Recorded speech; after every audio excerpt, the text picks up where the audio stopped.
अर्धा चमचा पिठी साखर, करंज्या नरम पडू नये म्हणून आपण अर्धा चमचा पिठी साखर वापरणार आहोत।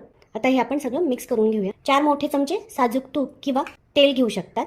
हे आपल्याला कडकडीत गरम करून घ्यायचं आहे। ते तूप टाकून घेतलेलं आहे। गरम मोहन आपण छान मैद्याला चोळून घेऊया। यामुळे करंज्या खूप दिवस खुसखुशीत राहतात। मैद्याला व्यवस्थित आपण मोहन चोळून घेतलेला आहे। लाडू बनतोय म्हणजेच मोहन परफेक्ट झाला आहे। आता आपण सॉफ्ट असं पीठ मळून घ्यायचं आहे। रवा फुलायला पाणी लागतं, त्यामुळे आपण थोडंसं सॉफ्ट असं पीठ मळून घ्यायचं आहे आणि याला 10 ते 15 मिनिट झाकून ठेवणार आहोत, म्हणजे रवा छान फुलेल, पीठ छान सॉफ्ट तयार होईल।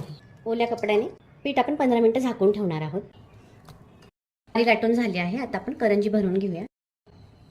अशाच आपण सगळ्या करंज्या तयार करून घेऊया। तेल गरम झालं आहे। कमी गॅस करून करंज्या व्यवस्थित तळून घेणार आहोत। अशाच आपण सगळ्या करंज्या तळून घेणार आहोत। अर्धा किलो रव्याच्या सारणामध्ये 50 ते 55 करंज्या बनतात। तयार झाल्या आहेत साखरेच्या सारणापासून तयार केलेल्या करंज्या। बनवा, खा आणि खुश राहा। रेसिपी आवडल्यास लाईक करा, शेअर करा आणि सबस्क्राईब करा। थँक्यू।